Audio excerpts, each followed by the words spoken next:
Bom dia a todos. Nesta 37ª edição das Oficinas Singulares, convidamos o Filipe Leal Faria para conversar. Passar aqui. O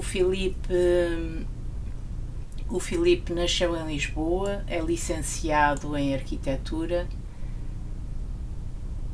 nasceu e vive em Lisboa, é licenciado em Arquitetura e o trabalho levou a viajar frequentemente. Seguindo o conselho de um professor, de um antigo professor do liceu, passou a andar com um caderno de desenho no bolso desde a sua adolescência. Nos Urban Sketchers participou na origem do grupo, do movimento, e diz que desenhar se tornou um hábito que confere ao cotidiano as qualidades de uma viagem. Continua desenhando para se manter desperto nos mundos em que se move. Deixa-me ver aqui. Bom dia, Filipe. Obrigada por estares aqui connosco à conversa. Eu gostava para já de fazer uma pergunta. De que modo é que o hábito de desenhar confere ao cotidiano as qualidades de uma viagem? Bom dia a todos, obrigado pelo convite, parabéns por esta iniciativa. E o desenho confere ao cotidiano as qualidades de uma viagem porque a concentração e a disposição que nós temos ou que, enfim, que procuramos para quando observamos para desenhar é a mesma ou muito semelhante àquela que nós temos quando viajamos e observamos sítios que não conhecemos. E isso foi uma coisa que eu me fui apercebendo ao longo do tempo, não é imediato, mas apercebi-me que a minha predisposição para desenhar, ou quando desenhava, se tornava muito semelhante à minha atitude quando viajava, quando estava a viajar, em especial em turismo, não é? Porque viajar em trabalho é diferente. Tu começaste, fazes parte da gênese do grupo, não é? Se há um grupo de pessoas que em Lisboa a dada altura se reúne para desenhar. Tu queres falar desse início do grupo, que fazes parte dessa semente, ao fim e ao cabo, não é? Que tomou uma escala e uma dimensão hoje em dia muito distinta daquilo que era no início? Sim, posso falar um bocadinho. Então nunca pensámos que as coisas iam tomar esta proporção. Ao princípio, eu, como desenhava, comecei a fazer uma tese sobre desenho e arquitetura, que nunca acabei, mas permitiu-me, nessa altura, estamos a falar em 2004, 2005, por aí, não, 2005, a partir de 2005, encontraram com o Eduardo Salavisa e o Eduardo tinha um site que era o desenhador do cotidiano, como é que se chamava? Diários Gráficos. Diários Gráficos. Exatamente. É o site. Diários Gráficos. O desenhador era o blog. Site, e então eu contactei o Eduardo, encontramos para falar um bocadinho e pronto, houve logo uma empatia, ficámos amigos e ele pôs-me em contacto, aliás, pusemos-nos em contacto com mais pessoas que desenhavam. E até que um dia, por essa altura, combinámos um encontro e apareceu o Pedro Cabral, o Zé Louro, o Eduardo, eu, salvo erro, a Cláudia Mestre e a Helena Monteiro. E então fomos ali ao pé da doca de Alcântara desenhar, e no fim almoçámos, eu, o Zé Louro, o Pedro e o Eduardo. E esse foi o primeiro encontro em que eu participei. E nessa altura ainda não havia Urban Sketchers, então pronto, cada um tinha o seu blog. Eu não tinha blog nessa altura, pelas mesmas razões que hoje não publico. Nessa altura não publicava, só comecei a publicar parece-me que foi em 2009, mas participava nos encontros e encontrávamos com alguma regularidade para desenhar. Em 2009 foi quando foi dado a conhecer os Urban Sketchers Internacional.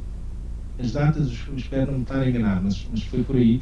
E eles convidaram o Eduardo, o João, o Zé e o Pedro para fazerem parte do blog internacional. E então, logo nessa altura,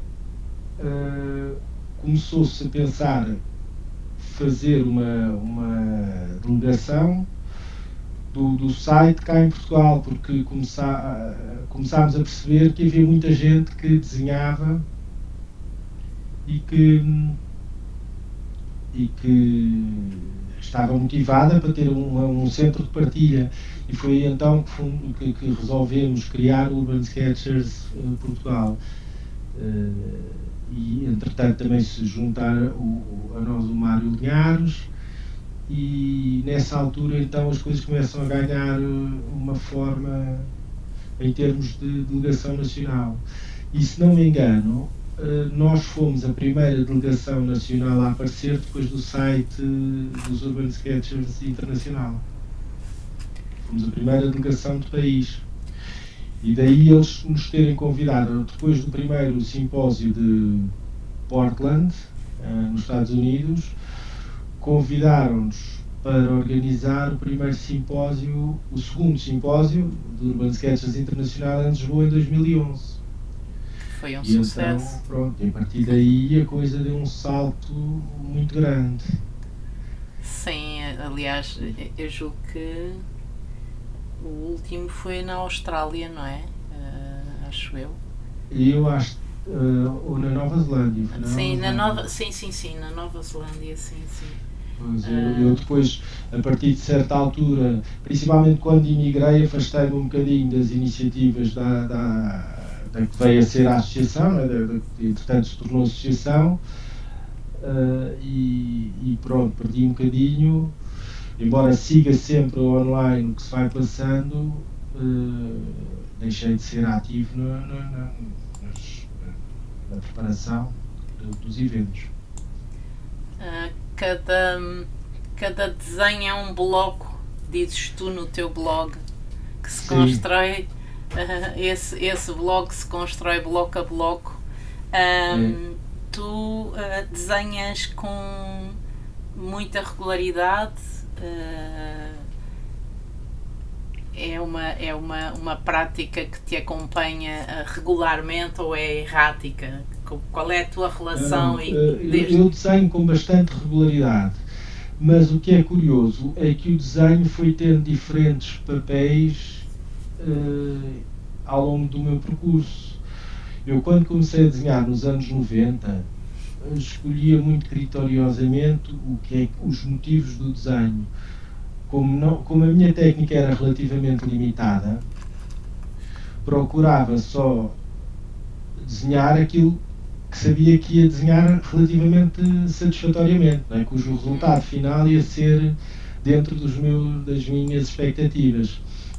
E à medida que o tempo foi passando e que fui desenhando mais, esse leque de objetos-alvo começou a alargar, porque a minha técnica começou a evoluir, eu comecei-me a interessar pelo desafio do desenho, mais do que propriamente por representar coisas janotas, e então, à medida que o espectro foi alargando, fui desenhando mais, e, e fui desenhando mais coisas. E então, a partir de certa altura, acaba por desenhar, não interessa qual o contexto. Aliás, chega-se a uma fase, ou cheguei a uma fase, em que o tipo de desenho como este que está na imagem já me interessa pouco, já me diz muito pouco. Provavelmente eu hoje não desenharia, passo muitas vezes por este sítio, felizmente, mas não me passa pela cabeça desenhar este sítio, pelo menos não desta maneira, tão cénica, tão preocupo mais, ou dá mais gosto desenhar as coisas do cotidiano, as pequenas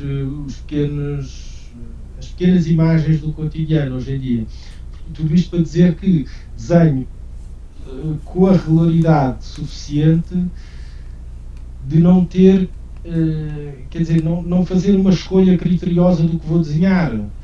O que é mais a circunstância de uma espera, de um momento de pausa, etc., que me faz desenhar do que propriamente um belo cenário, uma bela imagem ou enfim, uma cena mais pitoresca. Aqui é o primeiro desenho desta seleção, portanto é aquele que é dos mais antigos. Tu estás a utilizar que materiais, Filipe? O que é que tu exploras aqui? Até Olha, isto é um desenho que eu já fiz nos anos 90, ainda estava na faculdade, e eu andei na faculdade ali na Ajuda. E os materiais que eu usava quando andava nas aulas de desenho da faculdade eram, parece-me que aqui é ou esferográfico ou caneta ponta fina, não consigo dizer com certeza, mas parece mais esferográfico, e lápis de cor. E é um desenho que, se eu me lembro da circunstância, foi mais para tentar perceber se tinha capacidade para desenhar assim à vista e sem nenhuma obrigação, ou se para ver o que é que saía, e acabei por ficar satisfeito com o desenho na altura e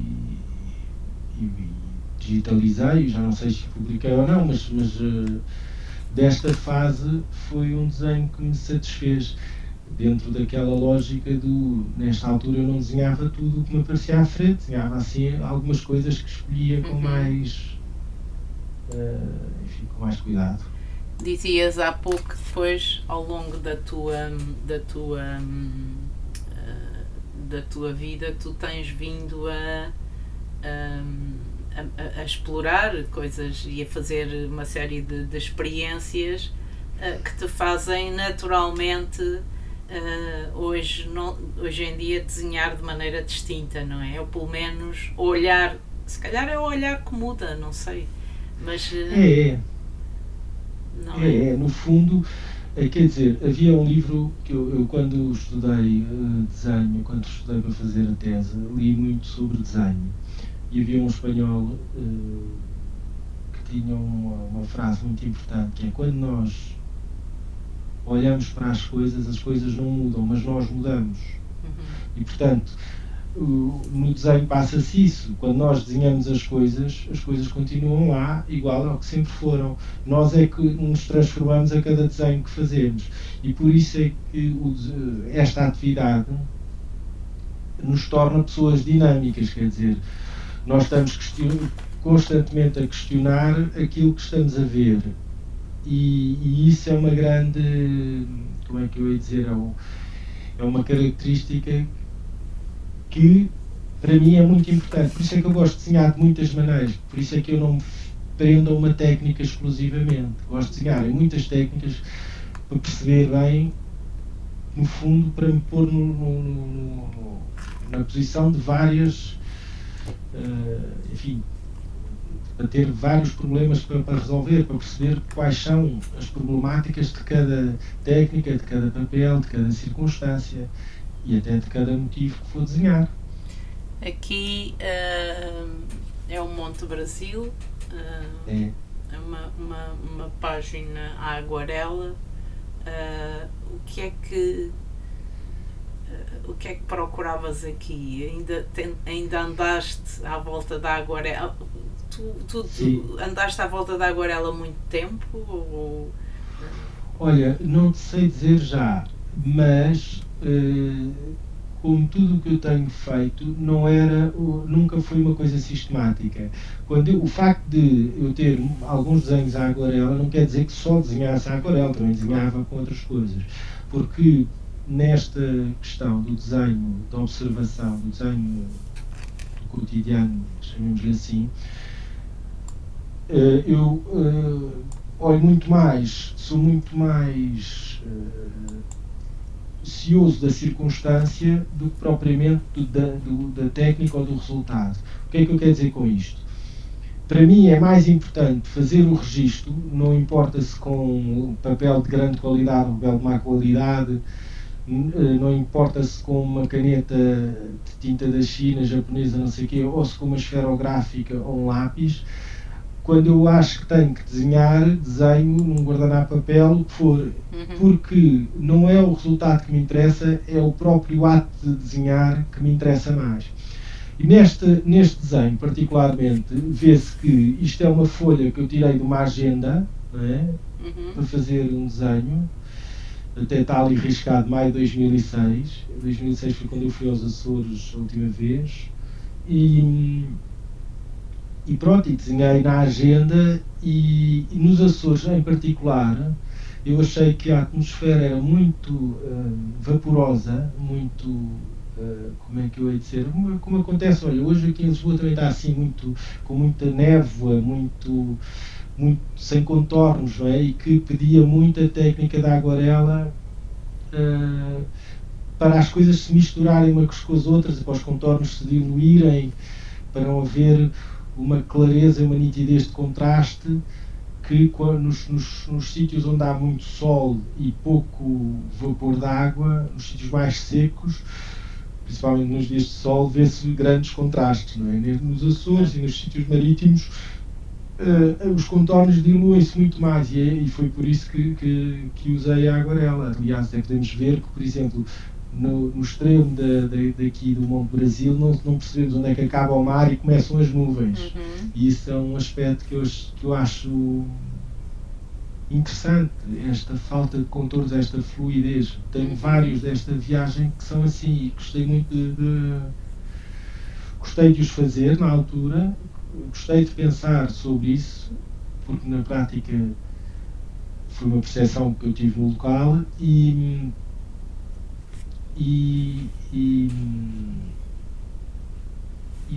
a imagem que eu retive dos Açores é esta, assim,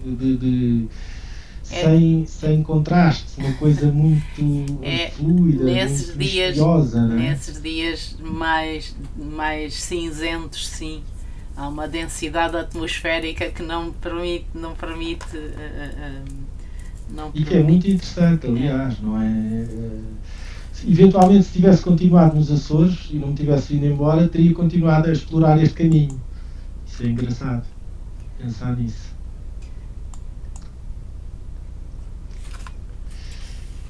O caderno, já com apontamentos do arquiteto, não é? Aqui o espaço interior, a planta e a perspectiva. Para quem viaja frequentemente, tu tens algum caderno que seja o caderno da viagem? Claro que há pouco dizias que o cotidiano é uma viagem, é certo que sim, e eu entendo-a também dessa forma, mas haver um caderno que seja construído para aquela viagem, portanto... Não, de todo, nada. Para mim, os meus cadernos são um contínuo, e se eu estou aqui a fazer um desenho hoje e amanhã estou, sei lá, agora tenho estado a trabalhar para Marrocos, se amanhã estiver em Marrocos estou a usar o mesmo caderno tal e qual. O mais curioso é que as cenas que eu vou desenhar em Marrocos não são as tais cenas pitorescas, são as mesmas cenas que desenho aqui. É quando estou sentado num café ou num restaurante à espera, é quando estou à espera de uma reunião. Não vou à procura dos edifícios marroquinos ou das cenas típicas locais para desenhar. O que às vezes se torna um bocadinho confrangedor a posteriori, porque quando vou ver os meus cadernos, vou ver e já não sei se desenhei aquilo em Marrocos, ou se desenhei em Lisboa, ou se desenhei no Egito, ou se desenhei em França, porque os desenhos são desenhos convencionais, de cenas convencionais. Enfim, pode ser que haja algumas pistas nos desenhos que me digam, não, isto foi ali ou foi aqui, mas na verdade, hoje em dia, dou por mim a desenhar as cenas do cotidiano que desenho em qualquer lado. Não é este o caso deste desenho que estamos a ver aqui. Isto foi em Bolonha, numa viagem que fiz em 2009, e aqui claramente o registro foi um registro de arquitetura, no sentido em decompor o espaço, tentar perceber a dinâmica da perspectiva e a estrutura em planta, porque isto era uma basílica de São Petrónio que tem um meridiano indicador do meio-dia solar. Depois tomei aqui a nota, não é? Uhum. E portanto, a posição do Sol ao meio-dia ao longo do ano, se não estou em erro, vai-nos indicando, percorre o meridiano. É uma coisa que na altura eu achei bastante interessante. E então achei que tinha que fazer o registro disso. E só um registro em perspectiva tradicional não me chegava. Olha que fiz uma perspectiva rápida e desenhei um esquema rápido em planta e tomei nota daquilo que queria registar desta visita à Catedral de São Petrónio.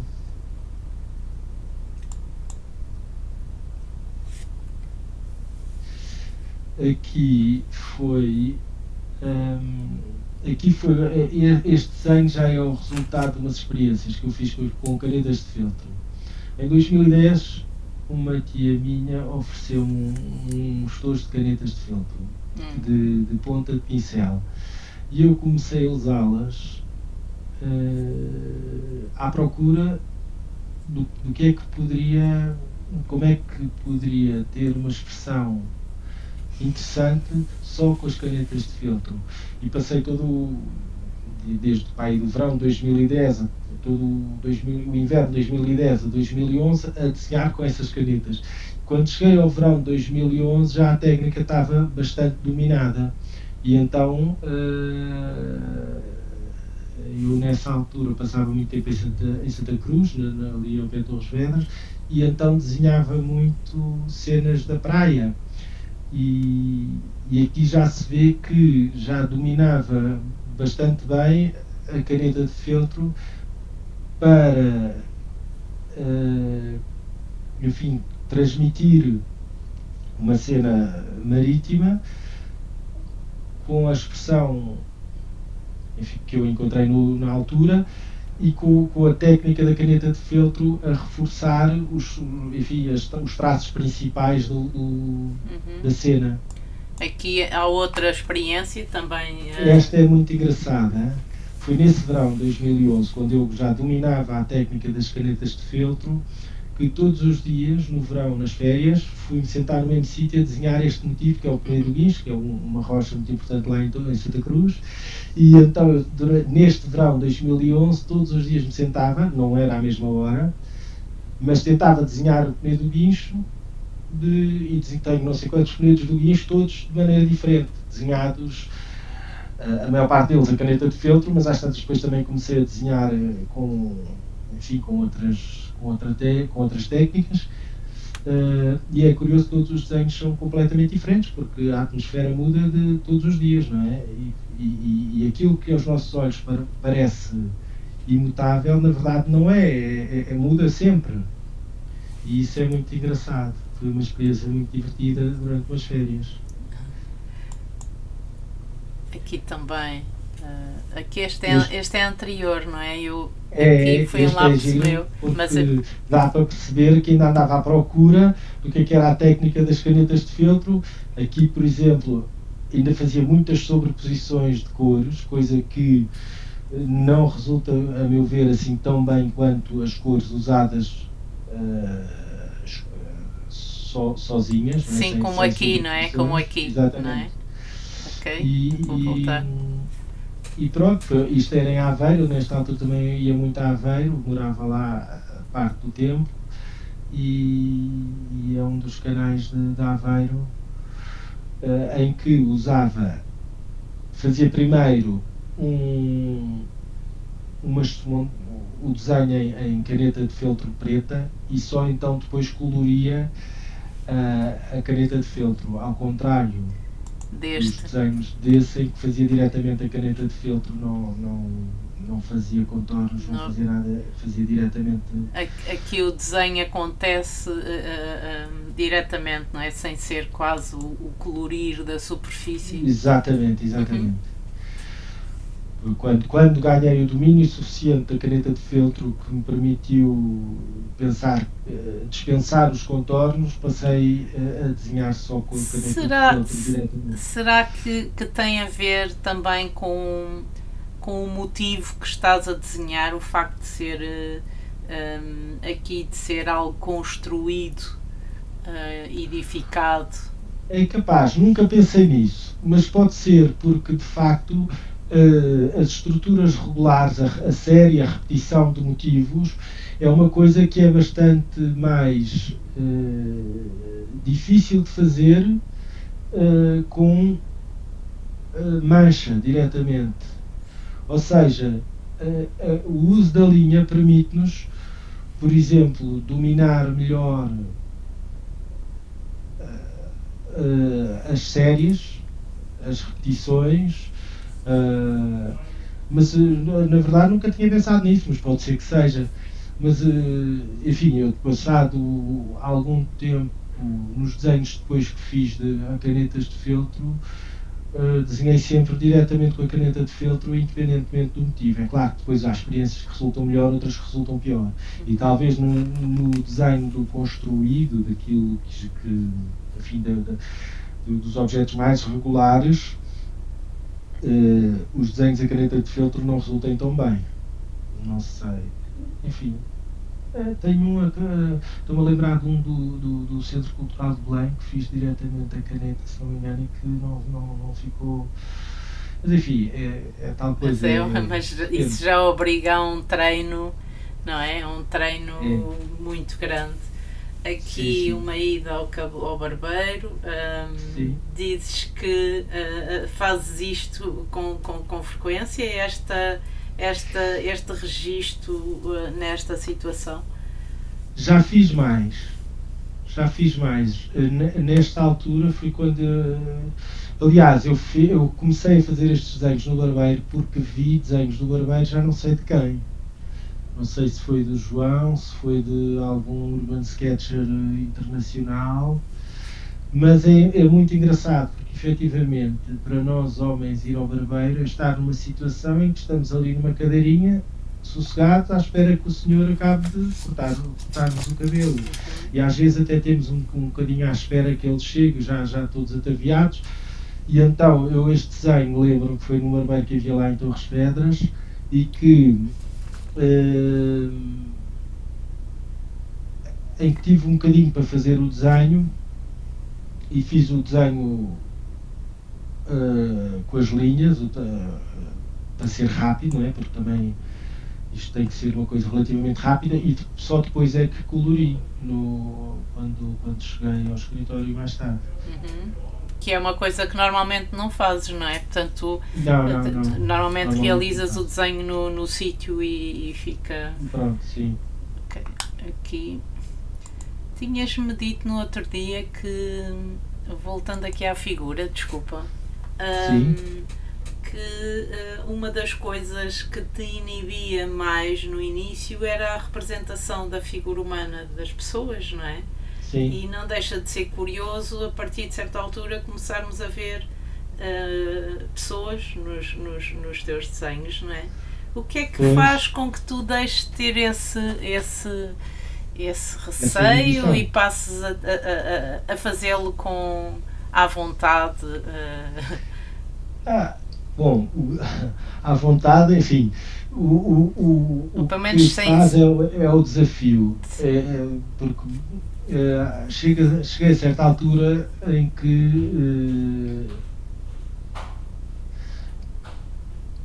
que já representava as cenas inanimadas, digamos assim, de uma forma relativamente correta, quer dizer, aquilo já não era propriamente um desafio, porque como eu não procuro a verosimilhança absoluta, como eu não procuro fotorrealismo, digamos assim, cheguei a um ponto em que representar coisas inanimadas deixou de me interessar tanto e passei a olhar para as pessoas como uma espécie de desafio, quer dizer, para mim, eventualmente na altura, seria o desafio último, era desenhar pessoas. E então, durante uns tempos, tentei ter uma prática de desenho de pessoas para conseguir evoluir nesse aspecto. E por isso, com essa prática de desenhos de pessoas, acabei por tornar o desenho de pessoas um lado mais... foi um lado que se tornou mais atrativo para mim.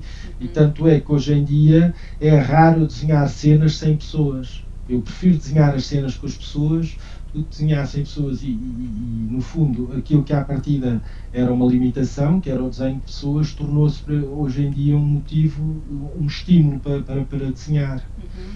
Diz-me uma coisa, Filipe, é claro, e dá para perceber que tu desenhas desde muito cedo, seguiste por uma via profissional que também te manteve alinhado com o estudo do desenho e com a prática do desenho, mas estando tu ligado aos Urban Sketchers, deves ter encontrado certamente também muitas pessoas que não têm essa formação de base, não é?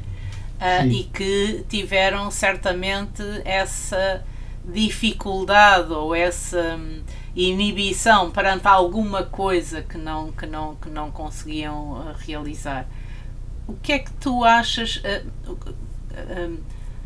Que fenómeno é esse que faz com que, à partida, todos nós em crianças desenhamos, não é? Todos nós desenhamos, não é? Acho que não há criança que não goste de pegar num lápis e numa caneta e a dada altura o que é que ocorre que faz com que as pessoas adquiram essas inibições e fiquem com problemas perante coisas que numa fase inicial nem sequer se colocavam enquanto problema ou inibição, não é? Não existiam.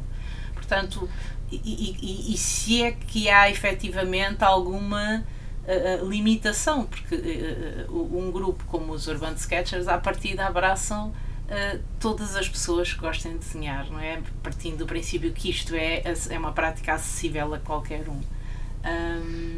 Haverá aqui diferenças de postura?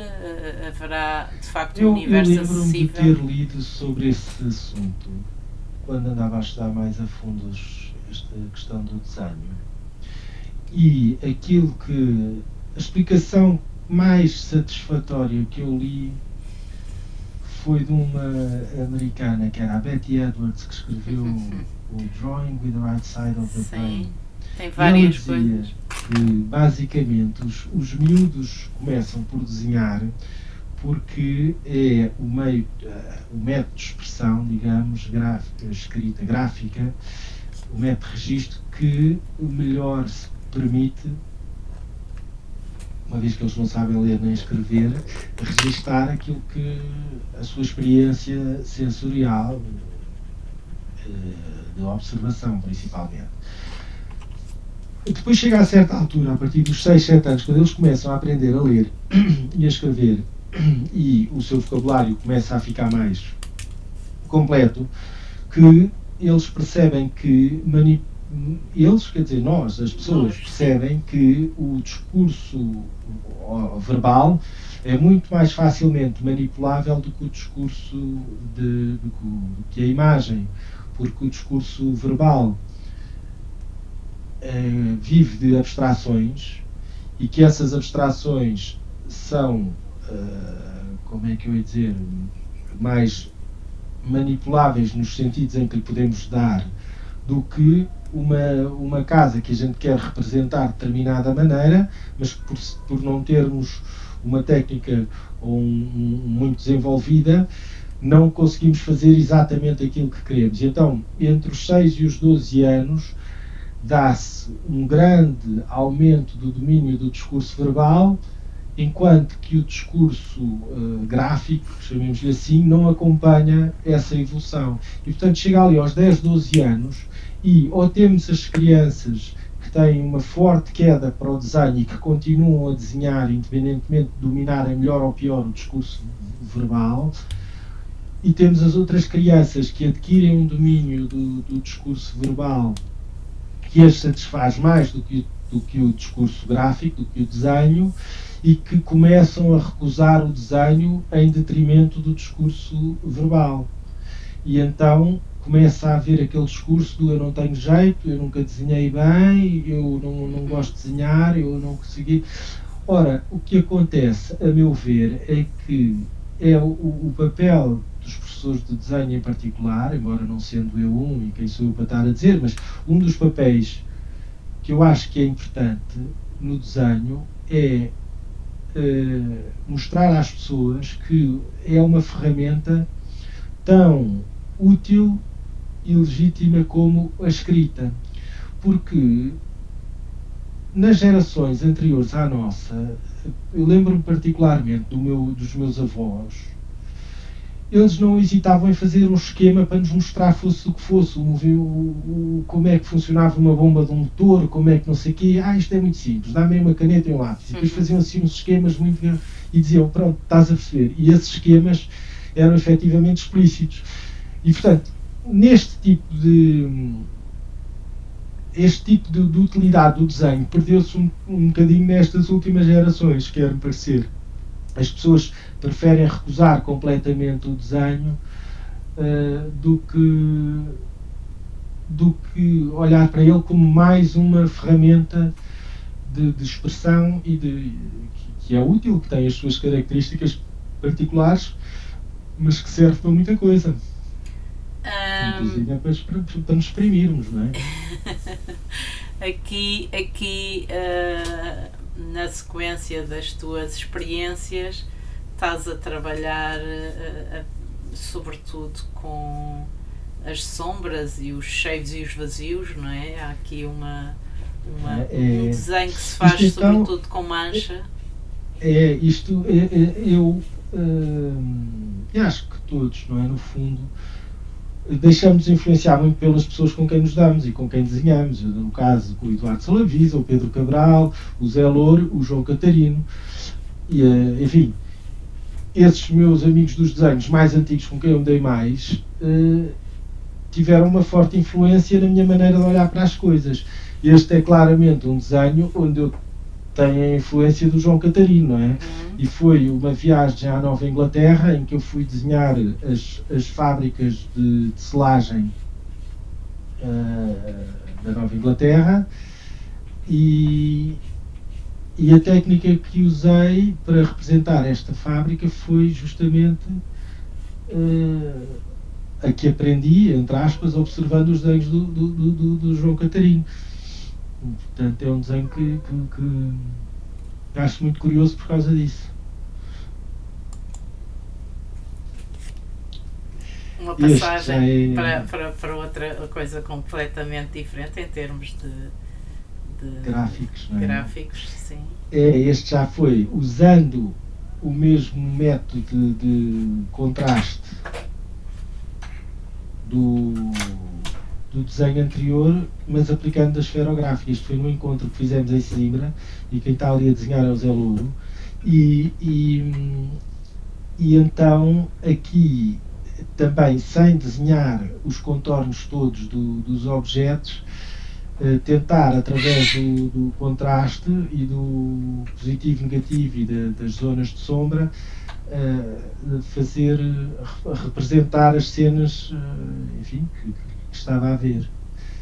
Este desenho perde um bocadinho com a digitalização, ele ao vivo é mais interessante porque as matizes ficam mais acentuadas, perdem-se na digitalização e, portanto... Pois, tu na verdade aqui estás a fazer algo semelhante ao anterior, se nós formos vendo com atenção. Sim, sim, completamente. Porque até aqui a figura, sobretudo esta figura que está aqui a desenhar, não é? Que se liga ao vazio, em que só colocas, tu acabas por desenhar as zonas de sombra e o resto fica em branco, não é? Mas a expressão parece diferente. Sim. No desenho, o desenho tem esta coisa curiosa, que é, mas é que também o discurso verbal também tem, mas o que é desenhado é tão importante como aquilo que não é desenhado. Claro. E é neste equilíbrio que se joga digamos, a expressão bem sucedida do desenho, porque muitas vezes um traço a mais estraga e um traço a menos não permite uma leitura eficaz, não é? E portanto é este jogo que eu acho bastante interessante no desenho, é conseguir equilibrar aquilo que eu quero dizer com aquilo que tem que ficar por dizer para as pessoas reconstruírem na cabeça delas, porque no fundo o desenho passa muito pela posição do observador, e o que o observador vê no desenho é da responsabilidade dele, não é da responsabilidade de quem desenhou, não é? E isto são coisas que são bastante importantes, porque ao desenhador cabe a responsabilidade de representar aquilo que acha que deve representar, mas ao observador cabe a responsabilidade de dar um sentido àquilo que está a observar. E portanto é nesta manipulação daquilo que representamos que... Agora nós também sabemos, eu julgo que é a Gestalt que faz isso, não é? Nós também sabemos que a nossa percepção visual se faz de determinada maneira. Ou seja, se nós, quando estivermos a desenhar, depositarmos esse saber no desenho, facilitamos ou manipulamos a observação de quem o faz, não é? De quem vê. Para o bem e para o mal. Para o bem e para o mal, sim. Mas é verdade, é completamente assim.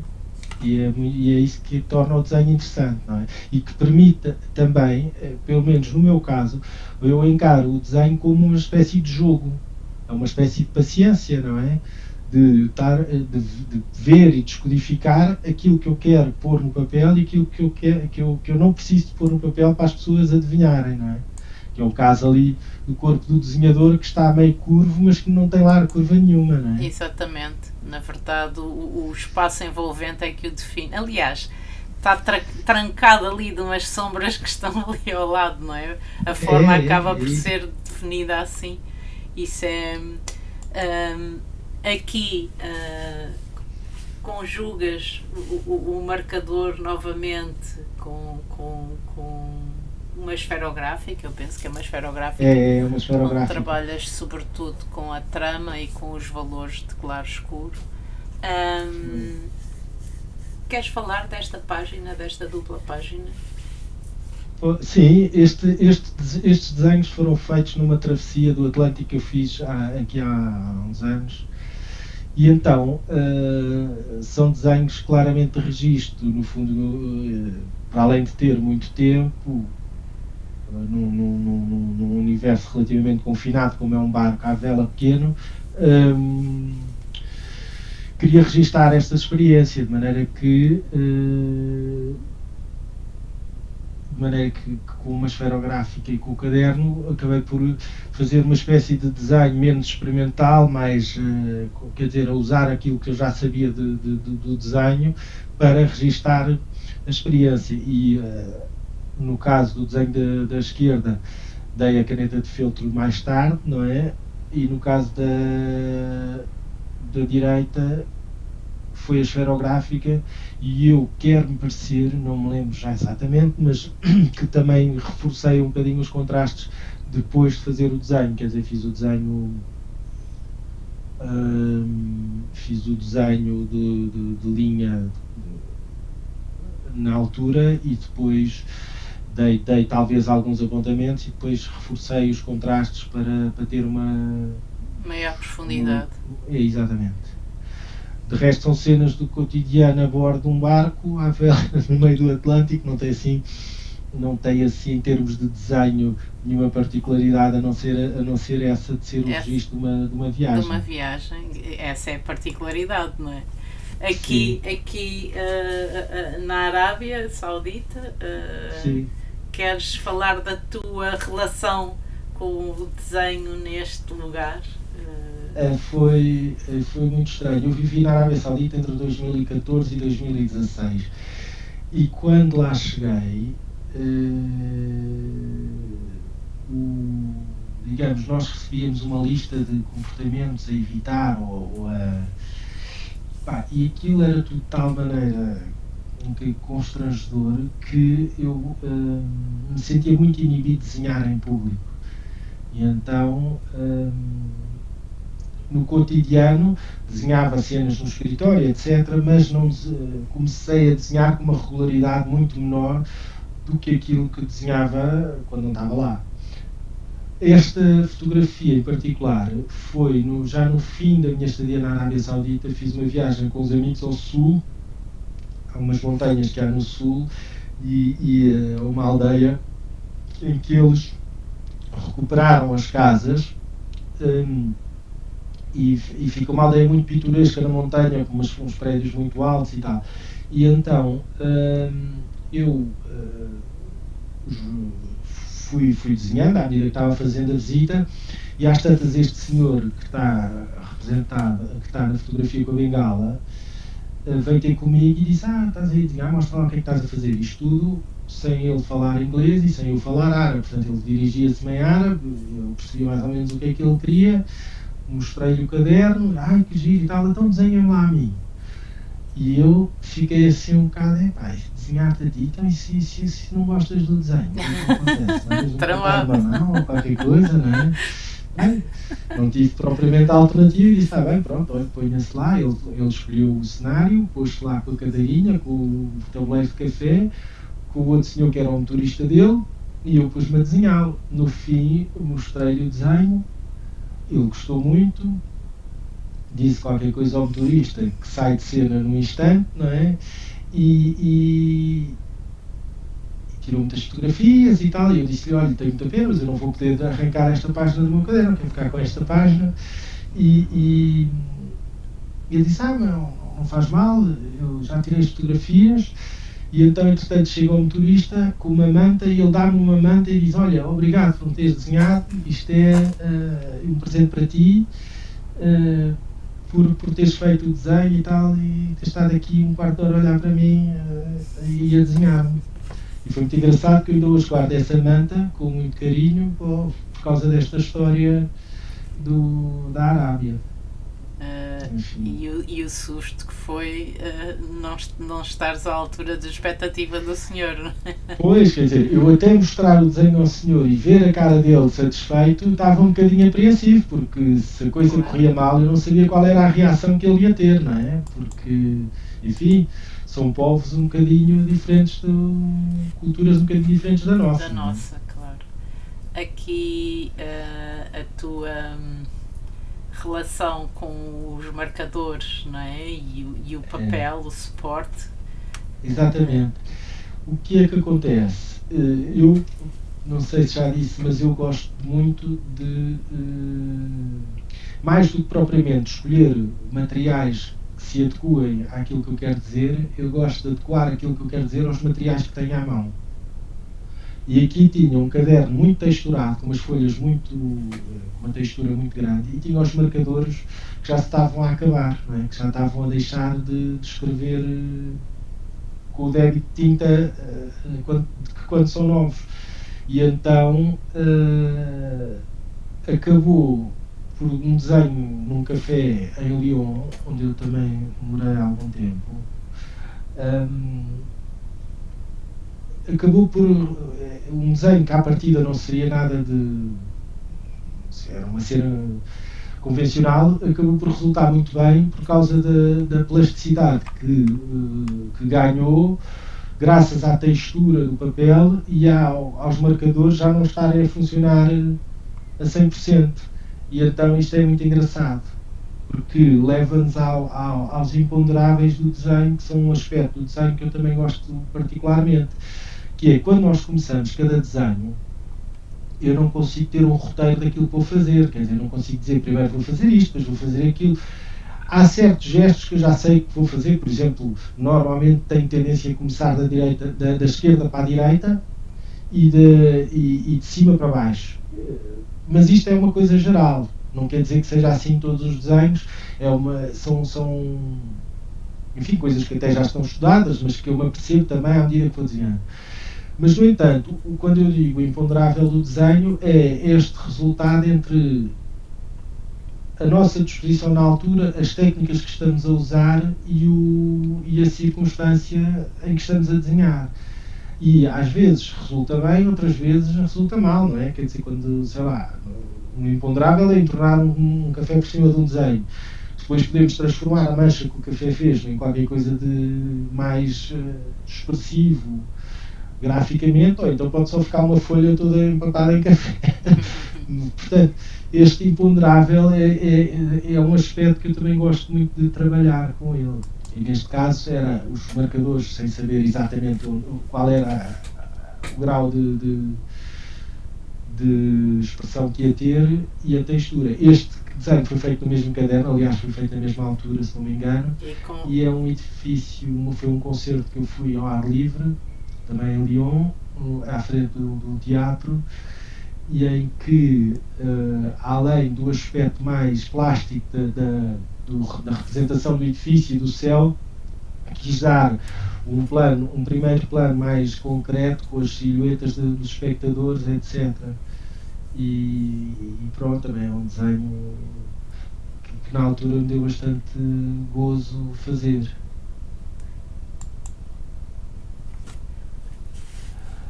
Este já é um desenho cá em Lisboa, quando durante o confinamento eu voltei para Lisboa e andava numa fase em que queria experimentar a tinta da China associada às canetas de feltro, mas foi uma fase que durou pouco, porque eu não acho que tenha resultado especialmente, porque a tinta da China preta é muito impositiva, absorve muito toda a atmosfera do desenho e de repente fica, ou pelo menos eu ainda não consegui encontrar um termo satisfatório para utilizar a tinta da China e a caneta de feltro. Portanto, passei para outro rapidamente. Além de que o facto de ser tinta da China e caneta de feltro obriga-me a ter comigo outro tipo de... uma quantidade de materiais muito maior e acaba por ser uma coisa menos prática. Mas, e isto já é de um caderno do Lyon, um caderno Leoporello. Aqui há uns anos, quando foi os 10 anos dos Urban Sketchers, foi-nos oferecido eu acho que foi pela Queta. Pelo menos os cadernos eram da Queta. Estes cadernos em tipo fold, assim. Uhum. Sim. E eu comecei a usar esse caderno que me ofereceram, e gostei tanto que depois encomendei mais 2 cadernos à Queta destes. E então, nesta altura já os desenhos acabavam por ser as pequenas cenas rápidas, desenhos rápidos a compor a página. Deixa-me só dizer mais uma coisa em relação ao desenho anterior. Desculpa, sim. Não tens que pedir desculpa, eu é que não esqueci-me de dizer, agora lembrei. É que nestes cadernos, curiosamente, foi aqui, por esta altura, comecei, em vez de preencher uma dupla página só com uma cena, a fazer várias cenas nas páginas dos cadernos. E isto foi numa altura em que nós nos juntávamos para desenhar com o Eduardo Saladiza. que ele já estava doente e nós todas as semanas íamos lá desenhar com ele. E lembro-me perfeitamente do Eduardo ter dito: essa técnica que tu usas agora de fazer várias pequenas cenas em cada página é muito engraçada, podias investir mais nisso, porque acho isso mais engraçado quando usas só a dupla página para uma cena só. E eu fiquei a pensar nisso e efetivamente acabei por orientar os meus desenhos para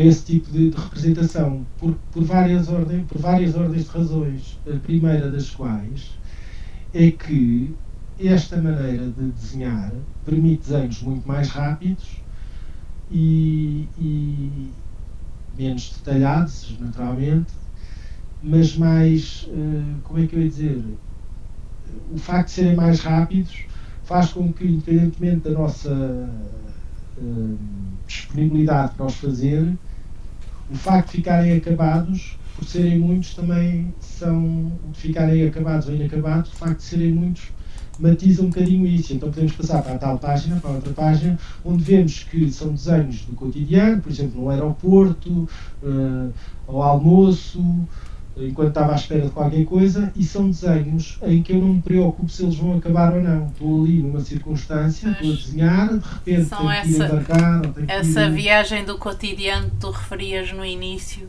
elas acabam por estar aqui muito presentes nestas páginas, não é? Porque... Sim, isto acaba por ser um diário gráfico efetivamente, ou seja, são cenas do meu cotidiano. E daí também a minha reserva em publicar tudo isto, porque são efetivamente coisas do meu cotidiano. É como, em vez de escrever um diário, desenho um diário, mais ou menos. E nesta fase desenhava todos os dias, porque desenhava a hora do almoço e desenhava, enfim, quando tinha que esperar por qualquer coisa. E este é de um dos últimos cadernos que eu ando a fazer agora, que tem a particularidade, foi um caderno que me foi oferecido pela minha afilhada mais velha, e que tem folhas de diferentes tipos. É este caderno aqui, vou-vos mostrar. Então, tem folhas com textura, folhas mais finas, folhas mais grossas, folhas de cartão cinzento, e obriga-me a adaptar a técnica a cada tipo de papel. Ou seja, eu nas folhas mais finas não me convém desenhar a tinta da China, nas folhas mais grossas, se desenhar a caneta perde-se um bocadinho, e portanto acabo por adaptar a técnica a cada tipo de papel, e isso para mim tem-se revelado uma experiência muito interessante e muito gratificante, de maneira que é nisto que eu ando agora. Continuo a desenhar as pequenas cenas em cada folha e mudando a técnica consoante o tipo de papel que vou usando. Aqui está outra. Também bastante recente tudo isto. Tu tens algum gosto particular por banda desenhada, Filipe? Eu gosto de banda desenhada, mas é um gosto muito pouco sistemático e muito diletante. Eu, quando estava em França, comprava muita banda desenhada, lia muita banda desenhada, porque achei uma indústria de banda desenhada fenomenal e quer dizer, é muito fácil nós encontrarmos coisas que gostamos. Até já me perguntaram se este tipo de página conta alguma história. E eu digo, não, isto quer dizer contar história. É lá de contar, há de contar, não é? Agora, eu não faço isto com a intenção de ser uma narrativa explícita. Mas o que é verdade é que se nós quisermos montar uma história a partir de cada quadrinho destes, de cada cena, se calhar conseguimos fazê-lo. Agora, não sei, não me cabe a mim.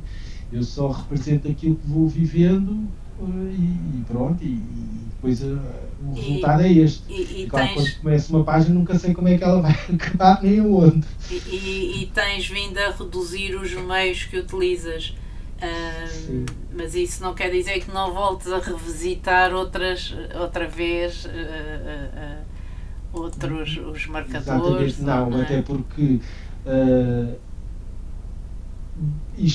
o facto de reduzir as técnicas e de torná-las, usá-las de uma forma mais simples, tem a ver com o tempo disponível que eu tenho para desenhar. E nesta altura eu não tenho disponibilidade para me pôr a desenhar a aguarela, com o tempo, etc. Não tenho tido essa disponibilidade, tenho muitas solicitações de vários tipos e pronto, tenho usado técnicas que me permitem ser mais breve no registro. Mas não quer dizer isto que não venha no futuro a voltar a usar a cor. Claro. É provável até que assim seja, não é? Mas, enfim, por enquanto não. E passamos para um exemplo do desafio que tu tens para nos apresentar. Cá está, se faz favor, diz então, da tua o justiça. desafio, se eu bem me lembro, era fazer uma composição em que as várias cenas que desenhamos na composição deem a escala e a profundidade ao desenho sem estarem necessariamente ligadas por linhas ou por elementos. Era isto, não era? Uhum. E então, aqui, isto é um desenho de praia. A praia dá muito para fazer isto, mas, enfim, em que o branco é o elemento predominante na cena. E depois a escala e a profundidade de campo é-nos dada pelos diferentes elementos e a diferente dimensão de cada um deles. E no fundo a minha intenção era que vocês experimentassem fazer uma composição em que os elementos, embora desligados em termos gráficos, permitam imaginar o que está entre eles, de forma a ganharem uma profundidade e um contexto. Ou seja, aqui nesta cena de praia percebemos que há um primeiro plano, embora seja tudo branco o fundo, o primeiro plano conseguimos associar à ideia de um areal, porventura, e o último plano percebemos que é o mar. E, no entretanto, temos vários elementos que nos dão a noção da profundidade de campo e que nos permitem distinguir o branco, que é a areia, do branco, que é o mar. Uhum. E temos aqui então um segundo exemplo. Este pois. Aqui também vemos que há uma cena que nos permite contextualizar um bocadinho a envolvente, e depois num fundo branco grupos de pessoas que pela sua dimensão nos dão um bocadinho a profundidade de campo para nos apercebermos do que é que estava a ser representado. Tu então estás aqui a propor que tenhamos atenção à sobreposição dos objetos, não é? Às dimensões que também são variáveis nessas mesmas sobreposições, porque estás aqui a criar a profundidade de campo a partir dessas diferenças de tamanho, não é? Sobretudo aqui o que me interessa é que se perceba que o não desenhado é tão importante como o desenhado. Okay. E que muitas vezes não é preciso descrever com exaustão aquilo que está lá para as pessoas imaginarem aquilo que lá está. Não é? E que podemos ter elementos que nos dão pistas sobre o que não está no desenho, mas que depois as pessoas reconstroem mentalmente. Ok. Tens alguma indicação de utilização de materiais? Achas que estes trabalhos devem ser feitos ou experimentados de acordo com a tua com a tua utilização neste sentido dos marcadores ou da... Não, eu estes exercícios acho sempre que devem poder ser feitos em qualquer material. O que me interessa, além do material e da representação ou da técnica, é uma reflexão um bocadinho a montante. Ou seja, pensar nesta questão de o que está e o que não está, o que representamos e o que não representamos, e como é que esses dois aspectos se relacionam entre si. Mais do que propriamente o material, a técnica, o papel, o suporte, enfim. Okay. Isso até podem desenhar na areia se quiserem, é um exercício. Tá bom. Filipe, nós chegamos aqui, são 11h06, fomos muito pontuais na nossa conversa. Eu agradeço-te